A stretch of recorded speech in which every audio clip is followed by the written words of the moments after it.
Your tomato plants are covered in yellow flowers, dozens of them. You got excited thinking about all those tomatoes coming. You came back today expecting tiny green fruits. Instead, the flowers dropped off, fell to the ground. Zero tomatoes forming. Your neighbor's tomatoes are already loaded with green fruit. Same planting date, same variety. Their plants producing. Yours producing nothing. Flower drop happens because of three specific mistakes. Not disease, not pests. Three fixable problems. Fix these and flowers start setting fruit within days. Stay till the end because I'm revealing the temperature window that kills pollen and the feeding mistake that creates flowers but blocks fruit. Before we start, drop a comment right now telling me what country you're watching from. I want to see every single location in this community. I post simple tips like this every week. Subscribe so you won't miss out. Mistake number 1 is assuming pollination will just happen automatically. Even when temperature is perfect, pollination can fail if pollen doesn't move from male to female parts. Tomato flowers need movement to release pollen. In nature, wind and visiting insects create vibration that shakes pollen loose. Without this vibration, pollen stays stuck. Flower drops without fertilizing. Greenhouse tomatoes experience this constantly. No wind inside. Fewer insects visiting. Flowers open. Pollen forms, but never moves. Massive flower drop, even with perfect temperature. Outdoor tomatoes in very calm protected locations face the same issue. Walled gardens blocking wind. Courtyards surrounded by buildings. Container tomatoes on covered porches. You created the perfect sheltered environment. But you eliminated the natural movement that releases pollen. Flowers everywhere, fruit nowhere. Bumblebees are the best natural pollinators for tomatoes because of buzz pollination. They grab the flower and vibrate their flight muscles rapidly. This shakes massive amounts of pollen loose. One bumblebee visit can pollinate multiple flowers.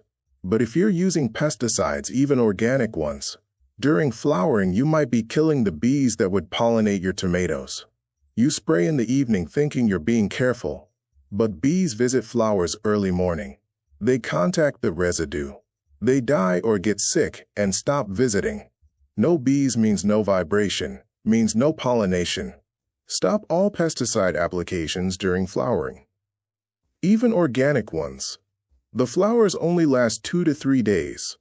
You can't risk killing pollinators during that critical window. Use an electric toothbrush set on vibrate mode. Touch the back of each open flower for 2 to 3 seconds. The vibration mimics bumblebee buzz pollination perfectly. You'll see a tiny cloud of yellow pollen puff out when you do this correctly. That's the pollen releasing and falling onto the female parts. Do this midday between 10 a.m. and 2 p.m. when pollen is driest and flows most freely. Morning dew makes pollen sticky and clumpy. It won't release properly. Late afternoon humidity does the same thing. Pollen absorbs moisture from the air and becomes heavy. Midday gives the best results with dry, free-flowing pollen. If you don't have an electric toothbrush, tap each flower cluster gently with your finger 5 to 10 times. The tapping creates vibration, not as effective as electric toothbrush, but better than nothing. Or shake the entire plant gently for 5 to 10 seconds daily when flowers are open. Grab the main stem near the base and shake side to side. This releases pollen across all flowers at once. Do this every day or every other day while flowers are open. Remember, each flower only has a 2 to 3 day window. Miss it and that flower drops.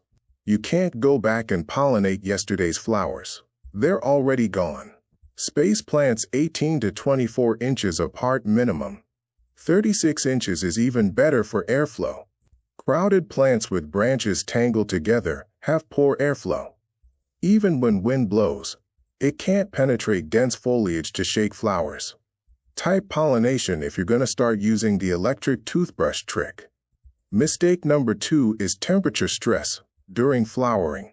Pollen is extremely sensitive to heat and cold. Nighttime temperatures below 55 degrees Fahrenheit or 13 degrees Celsius kill pollen. Daytime temperatures above 90 degrees Fahrenheit or 32 degrees Celsius cook pollen. Above 95 degrees, almost complete flower drop. The ideal range is nighttime between 60 to 70 degrees and daytime between 70 to 85 degrees. Outside this range, the flower opens and looks perfect, but the pollen inside is dead. No fertilization happens. Flower drops. Zones 3 through 6 face cold stress early season. Nighttime temperatures dip into the low 50s. Days are warm so flowers appear, but nights kill the pollen. You planted too early. Weeks wasted watching flowers drop. Zones 8 through 11 face heat stress. Daytime temperatures hit mid-90s. Pollen cooks inside the flower during the hottest hours. For cold stress, use row covers at night when temperatures drop below 55. Traps warmth. Remove in morning. For heat stress, use shade cloth rated 30 to 40% on the west side of plants. Blocks hot afternoon sun from 2 p.m. to 6 p.m. Keeps pollen alive. Check weather forecast every evening. Nighttime lows below 55. Cover plants. Daytime highs above 90. Add shade. Planting timing prevents this entirely. Zones 3 and 4 transplant late May or early June when nights stay above 55. Zones 5 and 6 transplant mid to late May. Zones 7 and 8 plant early spring or late summer. Zones 9 through 11 grow fall through spring, avoiding summer heat. If you're realizing temperature was killing your flowers, hit that subscribe button. Mistake number 3 is feeding tomatoes wrong during flowering. Specifically, giving too much nitrogen when flowers are trying to set fruit. Nitrogen tells the plant to grow leaves and stems. When you feed high nitrogen during flowering, the plant keeps pushing energy into leaf growth instead of supporting the flowers. Those flowers need energy to complete pollination and start forming fruit. But the plant is busy making new leaves. The flowers don't get enough resources. They drop. If your tomato plant is dark green with massive lush leaves, growing vigorously and dropping flowers, nitrogen overload is the problem. The plant looks incredible, but flowers drop before setting fruit, because all the energy goes into vegetative growth instead of fruit development. You're causing flower drop by feeding too well. The plant is so focused on making leaves that it can't support fruit set. Most gardeners use the same fertilizer through the entire growing season. Early growth needs nitrogen to build the plant. But once flowering begins, nitrogen should decrease, and phosphorus and potassium should increase. Phosphorus and potassium support flowers through pollination and into fruit formation. They give flowers the energy to complete fertilization. Nitrogen pulls energy away from this process, back into leaves. Stop using high nitrogen fertilizers once flowering begins. Switch to bloom fertilizer or tomato-specific fertilizer with lower nitrogen. Read fertilizer labels. The 3 numbers show nitrogen, phosphorus, potassium. Early growth fertilizer might be 10-5-5 with high nitrogen. Flowering fertilizer should be 5-10-10 with low nitrogen and high phosphorus potassium. This redirects plant energy from leaves into supporting flowers through fruit set. Inconsistent watering during flowering also drops flowers. Dry soil stresses flowers. They drop to conserve resources. Water deeply when the top inch of soil feels dry. Keep consistent. Steady moisture helps flowers complete fertilization. Calcium deficiency drops flowers too. The pollen tube requires calcium. Without enough calcium, fertilization fails. Flowers drop. Add calcium before planting through gypsum or lime. Or use foliar calcium spray during flowering. Now here's something that connects all 3 mistakes. Tomato plants have limited energy. They can make leaves, flowers, fruit, or suckers. They can't do all 4 at maximum level simultaneously. When plants experience poor pollination, temperature stress, or nitrogen overload, they default to what's easiest. Vegetative growth, leaves and suckers. This wastes energy that should go into fruit. Suckers are the small shoots growing in the crotch between the main stem and leaf branches. If left to grow, each sucker becomes another full stem with its own leaves, flowers, and eventually more suckers. One plant can become 10 or 20 stems through unchecked sucker growth. One root system now supports 20 tops. When flowering time comes, that root system can't provide enough water, nutrients, and energy to set fruit on all 20 tops. Flowers appear everywhere, but drop everywhere, because there's not enough resources to support actual fruit formation.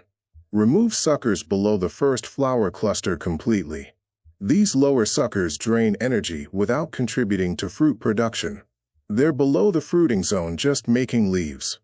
Above the first flower cluster, you can leave 1 or 2 strong suckers if you want additional fruiting stems. But remove their secondary suckers. Don't let suckers create more suckers. That's when things spiral out of control. This focuses plant energy on fewer tops with better fruit set, rather than many tops with flower drop. The first flower cluster on each plant is the most important. This cluster sets the pattern. Make sure those flowers set fruit. Remove any suckers below that cluster. Hand pollinate those specific flowers. Protect them from temperature stress with covers or shade. Once the first cluster successfully sets fruit and you see tiny green tomatoes forming, the plant switches into fruiting mode. It's proven it can make fruit. Subsequent flower clusters set more easily because the plant is already committed to fruiting. 3 mistakes kill fruit set, even when flowers appear everywhere. Poor pollination means viable pollen never reaches female parts. Temperature stress makes pollen sterile before it ever gets a chance to work. Nitrogen overload pulls energy away from flowers into leaves, causing flower drop. Fix pollination with manual vibration using electric toothbrush, finger tapping, or plant shaking. Do this daily between 10 a.m. and 2 p.m. when pollen is driest. Fix temperature with covers for cold and shade for heat. Time planting so flowering happens in the ideal temperature window for your zone. Fix nitrogen by switching to bloom fertilizer with low nitrogen and high phosphorus potassium once flowering begins. Same plant, same location, same basic care. Completely different results. From flowers dropping to fruit forming. From 0 tomatoes to clusters developing. Just from fixing 3 specific mistakes.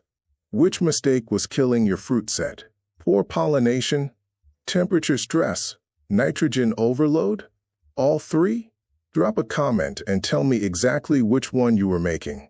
And if you're already getting heavy fruit set, share your zone and what's working, so beginners see real results. Flowers are promises. Fruit is proof. Fix these 3 mistakes, and your tomatoes will deliver.